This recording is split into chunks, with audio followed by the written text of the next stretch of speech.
시편 22편 강해입니다. 이 시편에서 시편 기록자는 하나님이 멀리 계셔서 응답하지 않는 것처럼 느끼고 있습니다. 게다가 모든 사람들에게 멸시받던 상황에서 죽은 시체처럼 되어 있었습니다. 하나님께 울부짖었고 그리고 응답받았기 때문에 모든 민족과 모든 계층, 모든 세대들과 함께 하나님을 경배하면서 찬양하자라고 말하고 있는 내용이 이 시편의 내용입니다. 그런데 이 시편의 내용은 그리스도 예수의 고난과도 일치합니다. 예수님께서 십자가에서 돌아가실 때 이 시편을 여러 부분을 암송하셨습니다. 그 중에 일부분만 남아있지만 사실은 이 시편 전체를 암송했을지도 모릅니다. 1절부터 5절에는 시편 기록자가 고난 가운데서 아무리 불러도 대답이 없는 하나님의 모습입니다. 1절은 원어에서 엘리 엘리 라마 사박다니 이 말입니다. 성경에서 봤죠? 나의 하나님 어찌하여 나를 버리십니까? 이런 말입니다.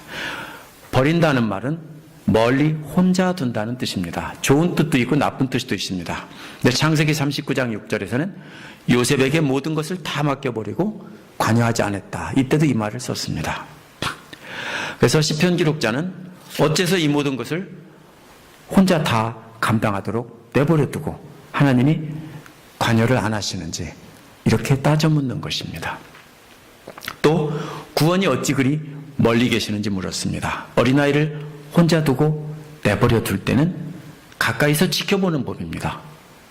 그런데 하나님은 시편 기록자를 놔두고 가까이 계신 줄 알았는데 안 계신다는 겁니다.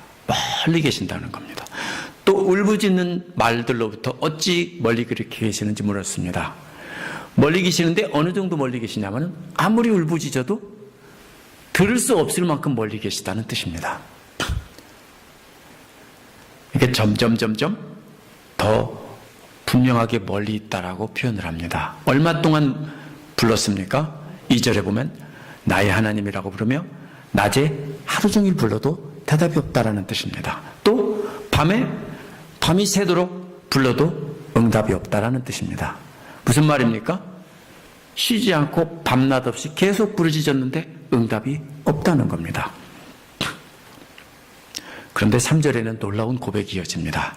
이렇게 아무리 불러도 대답이 없으신 하나님이지만 그래도 주님은 거룩한 분이시고 이스라엘의 찬송 위에 앉아 계신 분이다. 원어는 이런 뜻입니다. 찬송 위에 앉아 계신 분이라고 이렇게 고백을 합니다.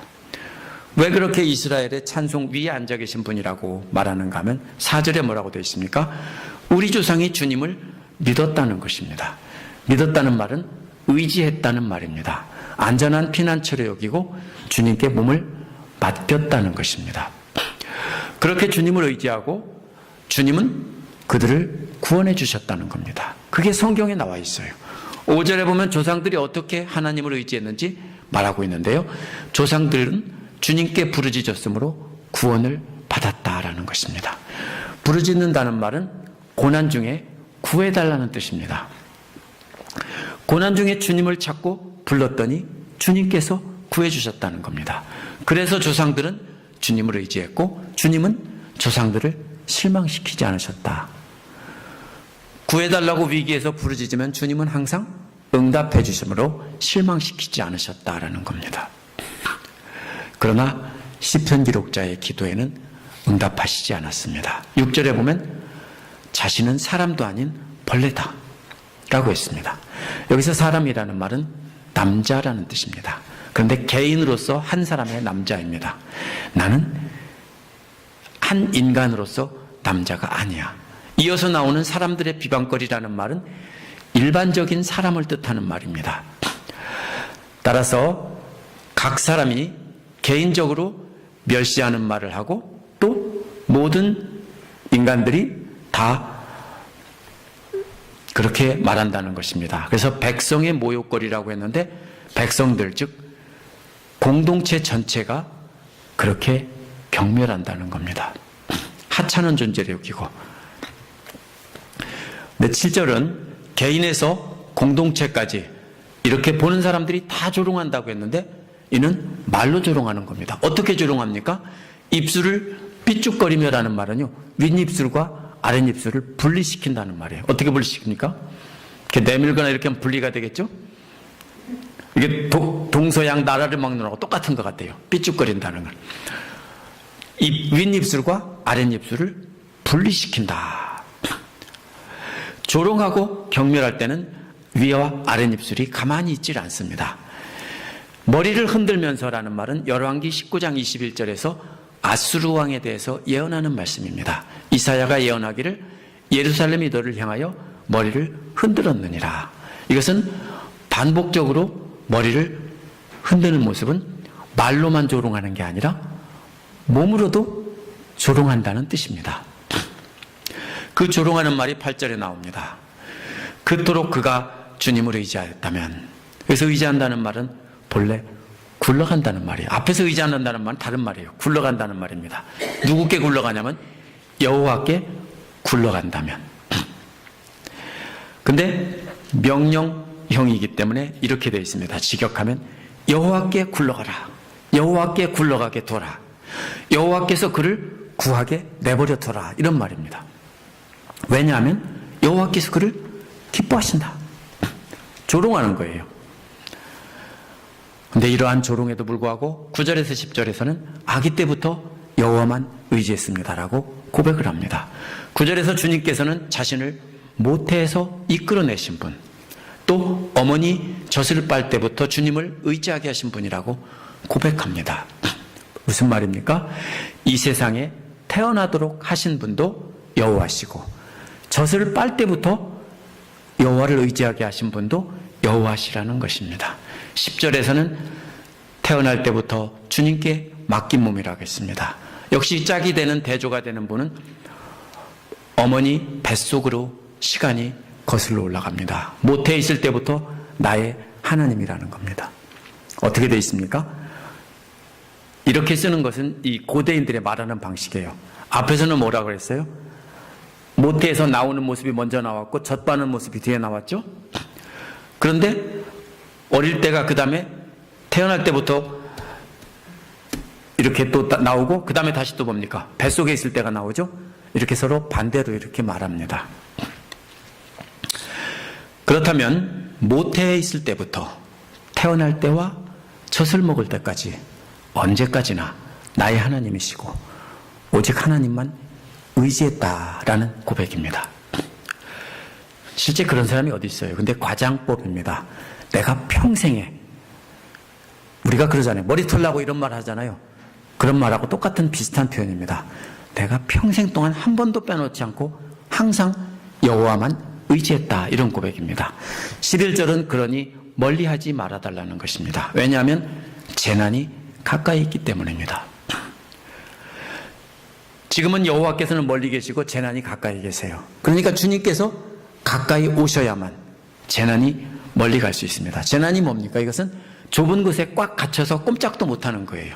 덫에 걸렸다는 말이에요. 게다가 아무도 도와줄 사람이 없다는 거예요. 무슨 말입니까? 오직 여호와 하나님만이 도와주실 유일한 분이시라는 겁니다. 12절에서 18절에는 그 재난에 좁은 곳에 갇힌 재난이 무엇인지 설명하고 있습니다. 근데 이것은 아주 선명한 그림이에요. 12절에서 시편 기록자는 첫째로 대적들을 황소에 비유하고 있습니다. 황소가 뭡니까? 육지에 있는, 물론 아프리카에 가면 더 큰 동물이 있겠지만 이스라엘에 있는 동물 중에서 제일 큰 동물이 황소입니다. 황소들은 가장 크고 가장 힘이 센 동물입니다. 특별히 바산은 1967년 6.1 전쟁 때 이스라엘이 시리아로부터 빼앗은 땅입니다. 이스라엘 북쪽에 골란 하이트라고 하는 골란 고원이라는 곳입니다. 이스라엘에 가면 꼭 거기를 지나칩니다. 이 골란 고원은 어떤 곳이냐면 높은 산지인데요. 나무도 별로 없고 새파란 풀만 가득히 나 있는 곳이에요. 거의 1년 사시사철, 한겨울에는 아니겠지만 항상 풀이 있는 곳이에요. 아주 비옥한 땅입니다. 그래서 바산의 암소들아 이런 것도 나오죠. 이 바산이라는 말은 골란 하이트인데요. 여기에서 자란 황소들은 가장 튼튼하고 가장 큰 살찐 소들이에요. 대적들은 바산의 황소처럼 그렇게 크고 강하다는 것입니다. 그런데 대적들이 자신을 둘러쌌다고 했는데 둘러싸고 있다는 말은 이 포위하고 있는 동작입니다. 움직이는 거예요. 딱 포위가 끝난 게 아니라 완전히 포위하고 있다라는 말입니다. 계속 둘러싸고 있어요. 황소들이, 큰 황소, 집채만한 황소들이 시편 기록자 둘레를 완전히 둘러싸고 있다라는 겁니다. 이와 대조되는 구절은 그 바산의 황소들이 이 몸을 에워쌌다라는 것입니다. 앞에서는 힘센 그 황소들이라고 독했는데 여기서는 바산의 암소들입니다. 바산의 황소들입니다. 어떤 상태일까요? 완전히 포위가 끝났어요. 그러면 두려움이 닥칩니다. 아까 조금 전에 봤던 라쿤처럼 그렇게 두려움에 사로잡혀 있습니다. 그래서 이 바산의 황소들이 자신을 포위하기 시작하더니 이제 포위가 끝나서 두려움을 넘어서서 이제는 절망감이 엄습하고 있다라는 겁니다. 둘째 비유에서 시편 기록자는 대적들을 사자에 비유하고 있습니다. 앞에서는 자신을 포위한 대적들이 힘이 세기가 황소 같다고 했는데 이번에 둘러싼 대적들은 크기는 좀 작아졌습니다. 그러나 방법이 달라요. 이제요. 사납게 공격해오는 대적들이 사자 같다는 겁니다. 왜? 포위가 끝난 상태에서 가만히 있으면 괜찮죠. 그런데 그 다음에 달려드는 모습은 마치 뭐와 같다고요? 사자처럼 달려든다고요. 사자가 얼마나 빨리 달려듭니까? 사납게 달려듭니다. 그래서 그 모습은 찢어 발긴다고 했습니다. 그 날카롭고 강한 이빨로 사정없이 물어 뜯어놓는 그림입니다. 이와 함께 으르렁거리는 소리는 이 그림이 마치 생생한 서라운드의 영화의 장면처럼 뭐만 납니까? 물어뜯는 장면만 나오는 게 아니라 거기에서 으르렁거리는 사자의 울음소리가 크게 울리고 있다는 겁니다. 이렇게 공격을 당한 다음의 모습이 14절입니다. 세번역은 쏟아진 물처럼 기운이 빠지고라고 의역을 했는데요. 원어는 나는 물처럼 쏟아지고 있습니다. 이런 말입니다. 연결해야 돼요. 어떻게 연결합니까? 사자 같은 대적들이 으르렁거려서 발기발기 찢어놓자. 그 다음에 어떻게 됩니까? 이 사자나 이런 야생동물 중에서 이런 고양이과 동물들은 대단한 선수들이에요. 한 방에 숨통을 끊어놔요. 그래서 뭡니까? 피가 급소를 공격하기 때문에 피가 어떻게 됩니까? 분수처럼 쏟아져서 선혈이 낭자합니다. 바로 그 소리예요. 피가 흥건하게 가득 쏟아졌습니다. 그 다음에 뭡니까? 뼈마디가 모두 어그러졌습니다. 왜요? 발톱으로 붙잡고 이빨로 묻어뜯으니까 뼈가 마디마디가 분리되는 모습입니다. 특별히 어디가 분리됩니까? 어디를 분리시킬까요? 갈비뼈를 분집니다. 왜요? 그 속에 있는 걸 먹으려고 갈비뼈를 막 분질러내는 모습입니다. 그러자 갈비뼈 안에 숨겨져 있던 심장이 드러납니다. 나의 마음이 촛물처럼 녹아내린다는 말은 심장이에요. 마음이라는 말은 심장이에요. 심장이 초처럼 녹아버렸다. 사자 같은 대적들이 심장마저도 물어뜯어서 그 심장마저도 피가 다 빠져서 흐물흐물해졌다고요.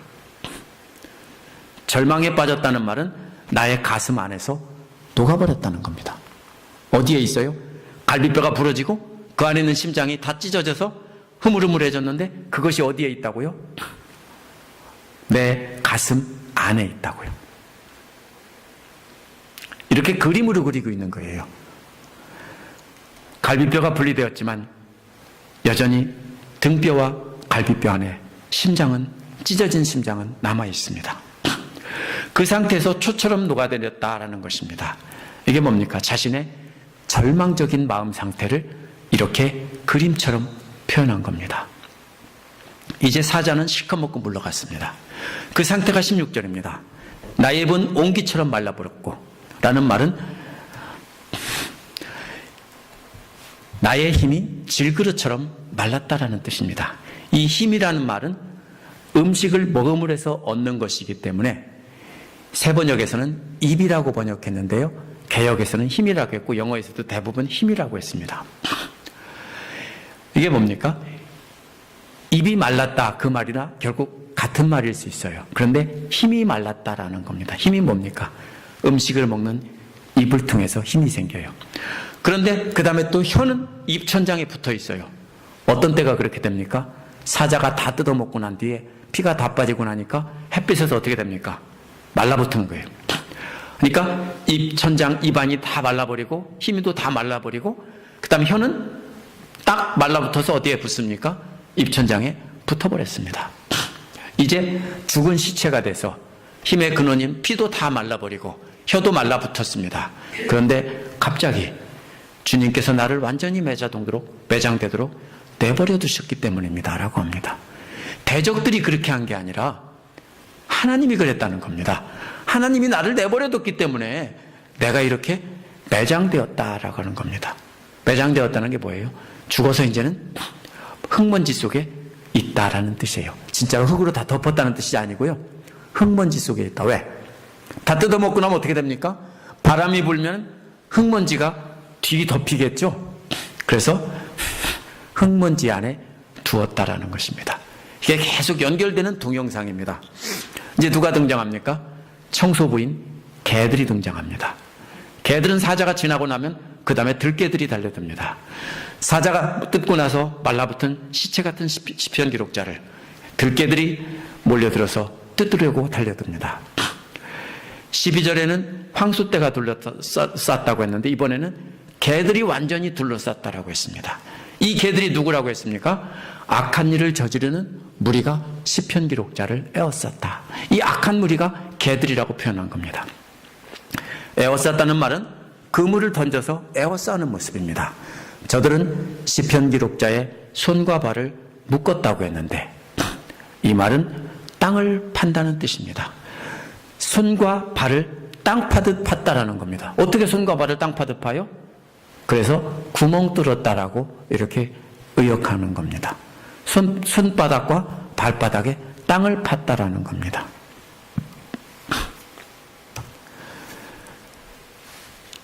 그 다음에 또 뭐가 나옵니까? 17절은 이제 뼈마디 하나하나가 셀 수 있을 만큼 다 드러났습니다. 왜? 개들이 남아있는 살까지 다 뜯어먹고 나니까 뼈마디 하나하나가 없이 싹 드러나고 앙상한 뼈만 남았다고요. 사자들은 뭐만 뜯어먹습니까? 부드러운 부분, 좋은 부분 뜯어먹고 가면은 개들은 뼈까지 다 뜯어먹으니까 이제는 뼈가 다 드러났다는 말입니다. 그런데 원수들은 이 모습을 보고 즐거워합니다. 뭐가 남았습니까? 하나가 더 남았습니다. 완전히 죽은 시체에게서 벗겨놓은 옷입니다. 이 겉옷마저도 원수들이 나눈다고 했습니다. 겉옷은 이불처럼 쓰던 옷입니다. 이불처럼 쓰고 밤에는 이불이 되고 낮에는 뒤집어 쓰고 다니면서 모래나 햇빛을 막던 것입니다. 그런데 이것은 꿰맨 것이기 때문에 뜯어서 나눠 가질 수 있습니다. 그러나 속옷은 통으로 짠 것이기 때문에 찢으면 어떻게 됩니까? 못 쓰게 돼요. 그래서 속옷은 제비 뽑아서 당첨된 사람이 갖는다는 겁니다. 예수님의 십자가 사건하고 똑같죠? 이처럼 모든 것이 다 끝난 것 같은 절망적인 상황에서, 이런 상황에서 기도하는 기도가 시편 기록자의 기도입니다. 내 마음이 이런 상태다라고 그런 겁니다. 상상이 되십니까? 그 정도다. 완전히 죽은 시체, 뼈만 남은 시체처럼 됐고 그 다음에 옷까지 원수들이 다 나눠 가졌고 그런 모습을 보고 원수들이 즐거워하고 있는데 그 상황에서 하는 기도가 이제 첫째 기도가 뭡니까? 멀리하지 말아주십시오. 어디서 나왔어요? 1절에 멀리 계시다 할 때 나왔어요. 또 11절에서도 나왔어요. 문제는 자신의 고난이 문제가 아닙니다. 하나님이 함께 계시다면 고난은 문제가 아니에요. 근데 뭐예요? 하나님이 멀리 계신 것이 문제인 거예요. 앞에서 그랬죠. 이렇게 된 게 누구 때문이에요? 원수들 때문이가 아니라 하나님이 멀리 계시기 때문이잖아요. 왜? 하나님 옆에 계셨으면 그렇게 안 됐잖아요. 이런 말입니다. 하나님이 멀리 하지 말아주십시오. 복음성가에 있죠. 나를 멀리 하지 마시고 이런 게 있죠. 그 다음에는 나의 힘이신 주님, 어서 빨리 나를 도와주십시오라고 기도합니다. 순서가 있습니다. 하나님이 먼저 가까이 계셔야 그 다음에 도와줄 수 있는 겁니다. 그럼 기도할 때 어떻게 해요? 하나님 도와주세요 하지 않고 먼저 가까이 와주세요 라고 한 다음에 그 다음에 도와주세요. 이렇게 기도하는 겁니다. 우리의 기도도 이렇게 단계적이어야 돼요. 먼저 어떻게 해야 돼요? 하나님과 가까이 가도록 기도해야 돼요. 하나님과 친해야, 가까이 있어야 그 다음에 또 뭘 합니까? 구해달라고 하죠. 그죠? 하나님과 머나먼 당신인데 구해달라고 해요? 그러니까 먼저 뭐예요? 하나님과 가까이 있게 해주십시오. 근데 사실은 하나님이 가까이가 아니라 우리가 하나님께 나아가는 겁니다. 이제 앞에서 나온 동물들이 반대로 나옵니다. 완전히 파괴된 시편 기록자가 회복되는 모습이 반대로 거꾸로입니다. 마치 동영상을 거꾸로 돌리는 모습과 같은 그림입니다. 빠르게 돌아가는 모습입니다. 먼저 개들이 나옵니다. 시편 기록자의 뼈에 남아있는 살을 먹으려고 물어뜯고 머리를 흔들며 놓지 않고 있는 그런 상황이었습니다. 개들이 물러가고 이제 개들이 뜯기 전의 상태로 회복시켜 달라는 겁니다. 21절 앞부분에서는 사자의 입에서 구해달라고 했습니다. 그 다음에는 사자가 물어뜯고 갈비뼈를 산산조각 내기 이전의 상태로 회복시켜 달라는 겁니다. 그 다음에는 들소불에서 구해달라고 했습니다. 근데 앞에서는 바산의 황소들이 포위한 모습까지 나왔는데 소들이 들이받은 얘기는 안 나왔어요. 근데 여기서는 보니까 소들이 뿔로 들이받았다는 것을 알 수 있어요. 그러니까 먼저 소들이 들이받아서 골절상을 입고 중상을 입은 것을 사자들이 물어뜯었다 이런 말이에요. 그래서 사자들이 숨통을 끊어놓았다는 것입니다. 이제 들소의 뿔에서 건져주시면 공격받기 이전의 순서가 됩니다. 그림이 상상이 되십니까? 앞에서 공격받은 순서와는 반대로 거꾸로 회복되는 모습입니다. 이렇게 완전한 회복을 위해서 단계적으로 기도하고 나서 21절 뒷부분에서는 기도를 들어주셨다 이렇게 말합니다. 여기서 우리가 기도하는 방법을 배울 수 있습니다. 뭐부터 구해야 됩니까? 우리도 먼저 우리의 상한 심령, 가장 급한 것부터 해달라고 기도해야 합니다. 우리의 가장 중요한 것은 우리의 영혼이 사는 것입니다. 이렇게 단계적으로 기도해야 됩니다. 상처 입은 순서와는 반대로 가장 위급한 것부터 먼저 해달라고 해야 됩니다. 기도가 막연히 뭉뚱그려서 하나님 내게 복 주세요 이렇게 기도하면 안 됩니다. 가장 먼저 영적으로 회복시켜 주셔서 내가 살게 해주시는 것이, 잘 살고 못 살고가 문제가 아니에요. 죽을 내가 살게 해주시는 것을 구해야 됩니다. 그리고 그 다음에 순서대로 차례대로 회복되었으면 그 다음에 또 이것도 회복시켜 주시고 이것도 회복시켜 달라고 해서 나중에는 완전히 건강한 모습으로 회복되게 해달라고 이렇게 기도하는 겁니다. 기도는 구체적이어야 됩니다. 막연하게 하나님께서 다 알아주시겠지 이렇게 하면 안 됩니다. 이제 22절에서 26절은 응답받은 시편 기록자가 하나님께 드리는 감사의 기도입니다.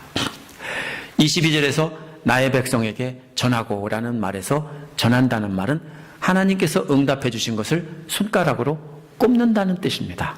뭘 꼽습니까? 하나님이 이것도 회복시켜 주셨고 저것도 회복시켜 주셨고, 만약에 뭉뚱그려서 기도했으면 감사 제목이 뭐밖에 없어요? 한 개밖에 없죠. 하나님이 내게 복 주셨습니다. 그런데 뭐예요? 개가 물어뜯은 거 회복시켜 주셨고, 사자가 갈비뼈 분질러 놓고 살 뜯어 먹은 거 회복시켜 주시고, 심장도 회복시켜 주셨고, 그 다음에 뭐예요? 바산의 황소가 들이받아서 뼈 부러진 것도 회복시켜 주셔서 이제 완전히 회복시켜 주셨습니다. 이렇게 세세한 것 하나하나를 다 손가락으로 꼽아가면서 감사하는 겁니다. 왜? 기도도 그렇게 했으니까. 그럼 우리의 기도 감사 제목도 그렇게 꼽아가면서 누구에게? 형제들에게. 형제들이 누구예요? 나의 백성이라는 말은요, 의역한 거고요, 형제예요. My brother예요. 가까운 형제들에게 주님께서 응답하신 것을 손가락을 꼽으며 간증하겠다는 겁니다. 제일 먼저 누구에게 해요? 항상 좋은 일 있으면 가까이 있는 사람에게 하죠. 남편에게 여보 이것 좀 봐. 아이들 있으면 얘들아 이것 좀 봐라. 또 교회 와서 집사님 제 말 좀 들어보세요. 이렇게 하지 않겠어요? 그 다음에는 또 뭐 합니까? 그 다음에는 예배드리는 회중 가운데서 찬양하겠다는 거예요. 먼저 가까운 사람들이 간 다음에 그 다음에는 이제는 전체예요. 모두가 모인 자리에서 찬양으로 간증하겠다는 것입니다. 우리도 먼저 목장 모임에서 간증하는 겁니다. 그 다음에 예배 시간에 헌금으로 기도 감사 제목을 올리면 그걸 함께 읽고 기도하죠. 또 짧게 간증하고 찬송하죠. 그렇게 되면 모든 회중 앞에서 찬양하고 간증하는 것입니다. 그 찬양의 내용이 23절, 26절에 나옵니다. 23절은 먼저 여호와를 경외하는 사람들에게 여호와를 찬양하라 라고 말합니다. 근데 23절 뒷부분에서는 여호와를 경외하는 사람 대신 야곱의 자손에게 여호와께 영광을 돌리라 촉구합니다. 여호와를 경외하는 사람이란 이스라엘 사람도 되지만 이방인 중에서 하나님을 믿는 사람도 돼요. 근데 야곱의 자손이라는 이스라엘 자손만 말하는 겁니다. 그러면 뭡니까? 멀리서부터 들어오는 거예요. 여호와를 경외하는 모든 사람들아. 그 다음에 누구요? 야곱의 자손들아. 이렇게 모두 다 함께 찬양하자는 겁니다. 24절은 왜냐하면 이런 말로 시작합니다. 왜 모두가 찬양과 영광을 돌려야 하는가 하면 그 이유입니다. 그 이유는 여호와께서는 고통받는 자들의 아픔을 가볍게 여기시지 않으신다라는 겁니다. 원어는 고통받는 자의 아픔을 싫어하지 않는다라는 말입니다. 왜 제가 이렇게 직역을 하냐면요. 그 다음에 연결이 돼야 돼요. 이 말은요. 얼굴에 싫은 표정을 드러내는 것입니다. 그 다음에는 외면하지 않는다고 했습니다. 싫은 표정에서 한 걸음 더 나가면 꼴도 보기 싫어 이러는 겁니다. 이걸 의역하면요 우리가 읽을 때 그걸 놓쳐요. 첫 번째는 인상이 먼저 이맛살을 찌푸려주면서 싫은 표정 탁. 집사님들 참 잘하죠. 싫으면 숨기지 못하고 탁 드러내실 때가 많이 있죠. 선수들은 포커페이스로 탁 감추지만은 순진한 사람들은 잘 드러내죠. 그 다음에 돌리죠. 여기서 그 소리입니다. 하나님 얼굴에 싫은 표정 짓지 마시고 또 획 고개를 돌리시지도 않으신다는 겁니다. 하나님은 부르짖는 자들에게 언제나 응답하신다는 겁니다. 그러면은 싫은 표정도 안 짓고 고개도 안 돌리면서 응답한다는 건 무슨 뜻이에요? 사랑하는 표정으로 왜 그러냐 내 아들아 내 딸아 이런 사랑으로 보신다라는 뜻입니다. 그리고 들으신다라는 뜻입니다. 기도를 들으시는 하나님을 증거했다면 그 다음에 해야 할 일이 25절에 나옵니다. 그 다음 순서는 찬양입니다. 대단한 숫자의 회중들이 모인 자리에서 찬양하겠다는 것입니다. 찬양을 드린 다음에는 서원한 희생제물을 바치겠다는 것입니다. 26절에서는 서원한 제물을 바친 뒤에 모두 함께 나눠 먹는 모습입니다. 단순히 음식만 나눠 먹는 것이 제사가 아닙니다.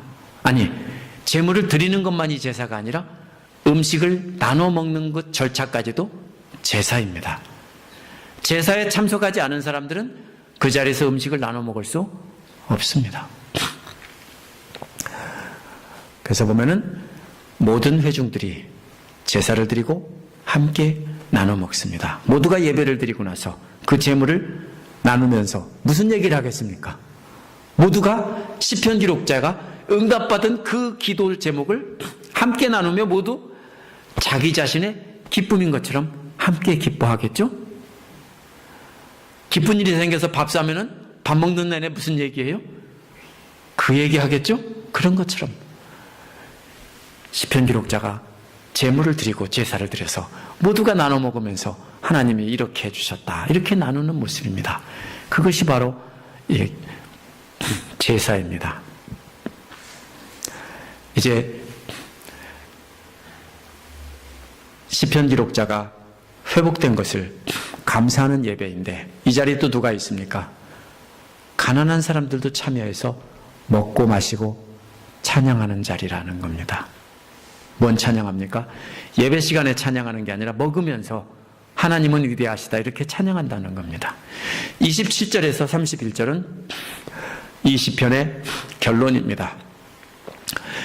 27절은 멀리 땅끝에 사는 사람들도 주님께 돌아오고 모든 민족이 다 주님을 경배한다고 했습니다.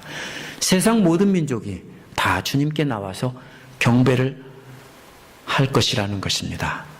28절에서는 시편 기록자는 주권이 주님께 있고 온 세상 모든 나라들을 다 다스리는 분이라고 했습니다. 이렇게 온 세상 만민과 함께 예배드리기를 원하는 이유가 29절에 나옵니다. 세 번역에서 땅끝에서 잠자는 자가 어떻게 주님을 경배하겠는가 이렇게 했는데요. 그 아래 각주를 보셔야 됩니다. 히브리어 마소라 사본에는 아래에 있는 것처럼 되어 있습니다. 세 번역은 어디서 이렇게 번역했는지 모르겠는데요. 세상의 모든 권세자들은 먹고 경배할 것이다.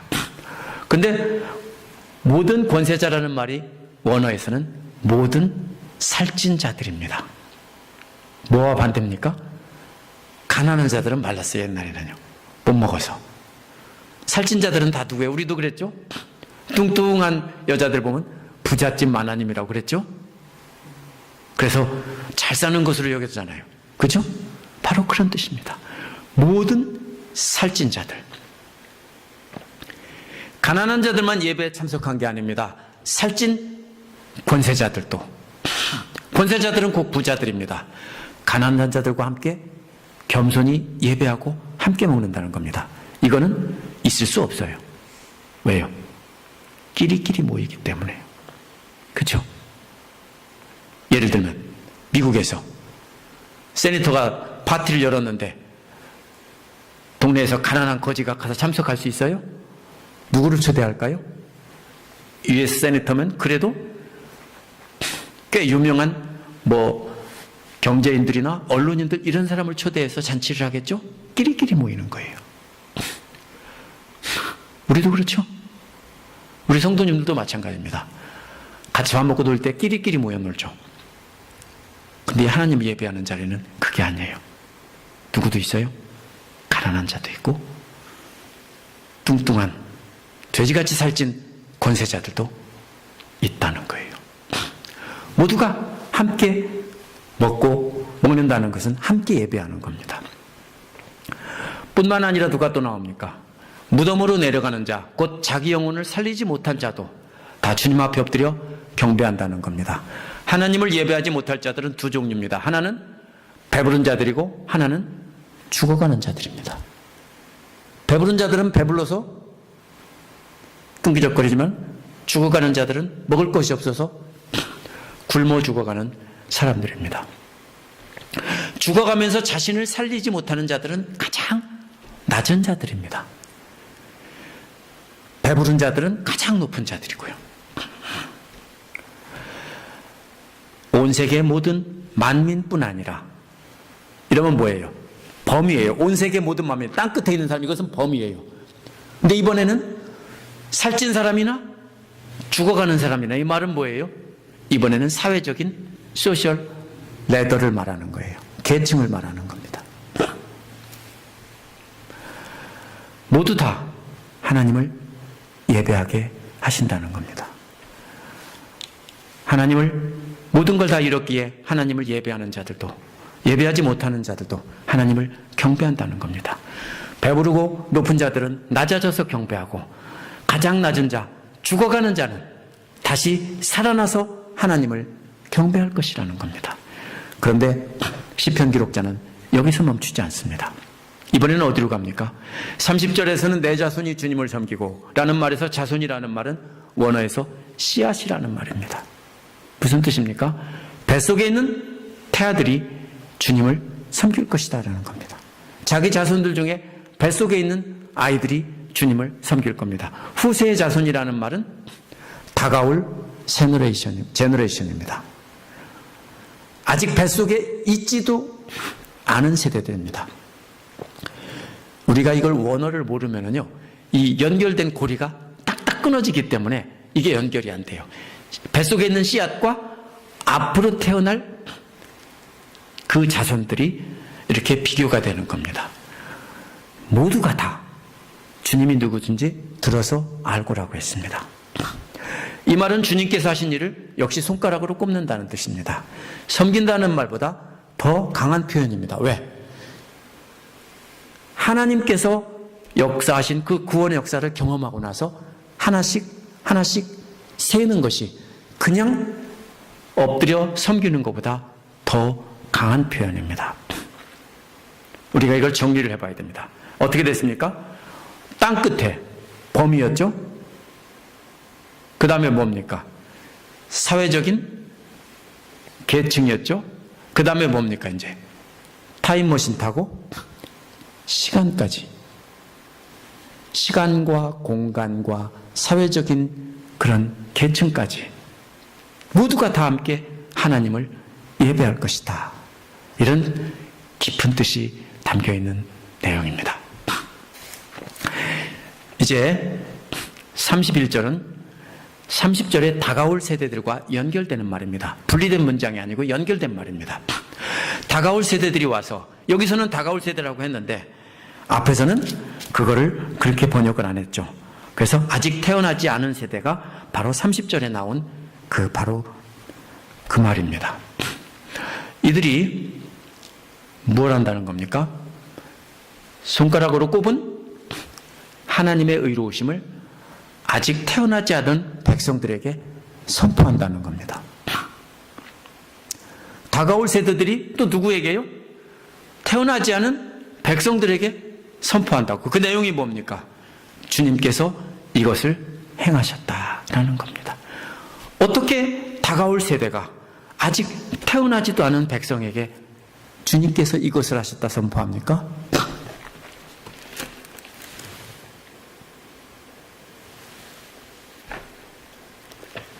보셨어요? 이거예요.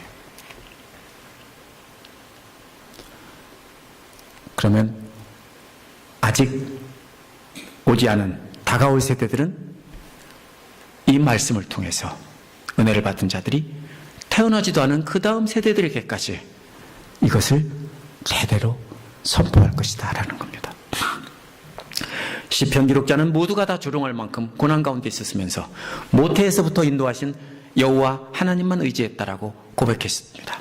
실제로 모태에서부터 기억난다는 뜻이 아니라 자신의 모든 삶을 다 들여서 여호와만 의지했다는 것입니다. 하나님을 의지하기 때문에 하나님께서 구해 주실 것을 믿고 있었다는 것입니다. 자신의 처한 상황이 황소에게 바쳐서 중상을 당하고 사자에게 갈기갈기 찢기고 개에게 뼈에 붙은 고기까지 다 뜯길 만큼 고난이 더했지만 그래도 하나님만 의지했다는 겁니다.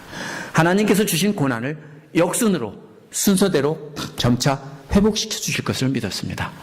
다 회복되었기에 감사기도 드리고 형제들과 예배드리고 모든 회중들 앞에서 손가락을 꼽겠다는 것이 아닙니다. 하나님께서 확신을 주셨기에 앞으로도 그렇게 틀림없이 그렇게 될 줄 믿고 손가락을 꼽으며 찬양하겠다는 겁니다.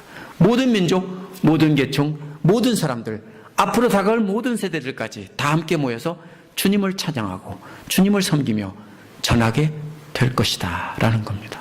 시편 기록자의 이 찬양과 간증이 대대로 전해져서 그렇게 될 거라는 겁니다. 이 시편에는 예수께서 인용하신 부분이 처음부터 계속 나옵니다. 예수님의 고난과도 맞아떨어집니다. 하지만 무조건 예수님께 무조건 연결해서만 읽으면 안 됩니다. 왜? 시편 기록자는 예수님을 모르고 썼기 때문입니다. 하나님께서 예수님과 연결해서 사건을 일으키시려고 예언을 하신 거예요. 그런데 시편 기록자는 그거를 알고 쓴 게 아니라 모르고 쓴 거예요.